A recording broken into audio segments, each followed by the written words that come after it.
നമസ്കാരം. നിത്യജ്യോതിഷത്തിലേക്ക് എല്ലാ മാന്യ പ്രേക്ഷകർക്കും സ്വാഗതം.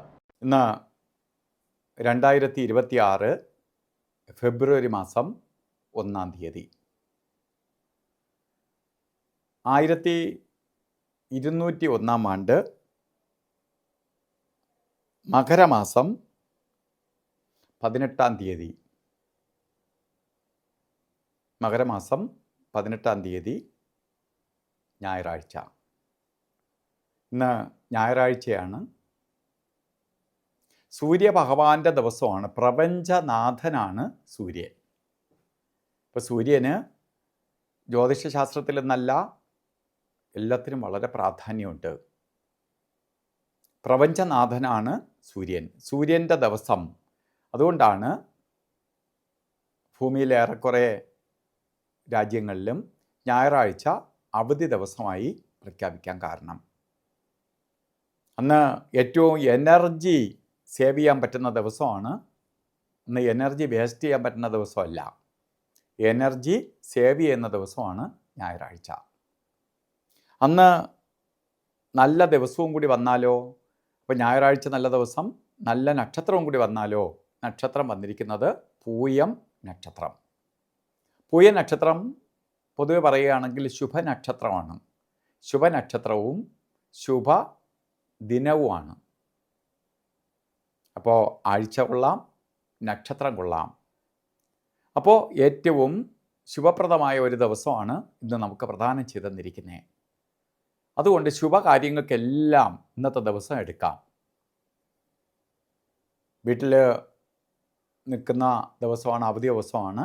വീട്ടിൽ നിൽക്കുമ്പോൾ പല സുപ്രധാനമായ തീരുമാനങ്ങൾ എടുക്കാനും ഒരാഴ്ചയ്ക്ക് വേണ്ടിയിട്ടുള്ള തീരുമാനങ്ങൾ കൈക്കൊള്ളാനും ഒക്കെ അനുകൂലപ്രദമായ ഒരു ദിവസം തന്നെയാണ്. അത് ഇന്നത്തെ ദിവസത്തെ മാക്സിമം ഉപയോഗപ്പെടുത്തുക. അതുപോലെ തന്നെ മകരമാസത്തിലെ പൂയ നക്ഷത്രം ബർത്ത്ഡേ ആയിട്ട് വന്നിട്ടുള്ളവർക്ക് ഒരു വർഷത്തെ ഫലത്തെ ആണ് ചിന്തിക്കേണ്ടത്. വാർഷിക ഫലത്തെ ചിന്തിക്കുമ്പോൾ ഒരു വർഷത്തെ ഫലത്തെ നമുക്ക് ചിന്തിക്കുമ്പോൾ മകരനക്ഷത്രത്തിലെ പൂയ നക്ഷത്രക്കാർക്ക് ഒരു വർഷത്തെ ഫലത്തെ ചിന്തിക്കുമ്പോൾ പ്രശസ്തിക്കും ഉയർച്ചയ്ക്കും ഉന്നതിക്കും ഒക്കെ ഇടവരുന്ന ഒരു വർഷം തന്നെയാണ്. നിങ്ങൾക്ക് ഈ ഒരു വർഷം വളരെ അനുകൂലപ്രദമായിരിക്കും. സാമ്പത്തിക നേട്ടം, ചെയ്യുന്ന പ്രവൃത്തിക്കെല്ലാം നല്ല റിസൾട്ട് ലഭിക്കുക, അംഗീകാരങ്ങൾ ലഭിക്കുക, പ്രമോഷൻ ലഭിക്കുക, ജോലിയില്ലാത്തവർക്ക് ജോലി കിട്ടുക, മറ്റ് ഇൻക്രിമെൻറ്റുകൾ ഉണ്ടാവുക. ഇങ്ങനെ നമുക്ക് സന്തോഷവും പ്രശസ്തിക്കും വഴിതെളിക്കുന്ന ഒരു വർഷം തന്നെയാണ്. ബർത്ത്ഡേ വന്നിട്ടുള്ള നിങ്ങളും ഈ ഒരു വർഷത്തെ വേണ്ട രീതിയിൽ പ്രയോജനപ്പെടുത്തുക. അതുപോലെ തന്നെ ഇന്ന് ഓരോ കാര്യത്തിനിറങ്ങുമ്പോഴും നമുക്ക് ഇന്നത്തെ ദിവസം നല്ലതെന്ന് ഞാൻ പറഞ്ഞു. നമുക്ക് രാഹു കാല സമയം നോക്കി ഓരോ കാര്യത്തിന് ഇറങ്ങുന്നത് നന്നായിരിക്കും. രാഹുകാല സമയം വരുന്നത് തന്നെ 4:30 മണി മുതൽ 6 മണി വരെ എന്ന് കലണ്ടറിൽ രേഖപ്പെടുത്തിയിട്ടുണ്ടെങ്കിലും 4:59 തൊട്ടേ രാഹുകാലം തുടങ്ങുള്ളൂ. അപ്പോൾ 4:30 തുടങ്ങത്തില്ല, 5 മണിയോട് അടുപ്പിച്ചേ തുടങ്ങുള്ളൂ. 6 മണിക്ക് തീരുവില്ല, 6:26 രാഹുകാലം തീരുള്ളൂ. അപ്പോൾ നമ്മൾ പ്രധാനമായിട്ട് ഞായറാഴ്ച പല കാര്യങ്ങൾക്കും വൈകുന്നേര സമയത്ത് കുടുംബസമേതം പുറത്തു പോകുന്ന ദിവസമാണ്. അപ്പോൾ നമ്മൾ എന്ത് ചെയ്യണം? ഈ സമയം നോക്കി പോകണം. നാളത്തേക്ക് തീരുമെന്നും പറഞ്ഞ് തുടങ്ങുമെന്നും പറഞ്ഞ് വെപ്രാളം കാണിക്കേണ്ട. 5 മണിയോട് അടുപ്പിച്ചേ തീരുള്ളൂ. 6:26 വരെ രാഹുകാല സമയമുണ്ട്. അതുപോലെ എല്ലാ ദിവസവും ഒരു ശുഭകാര്യത്തിനും കൊള്ളാത്ത 2 സമയങ്ങളാണ് യമകണ്ഠകാല സമയവും ഗുളികകാല സമയവും.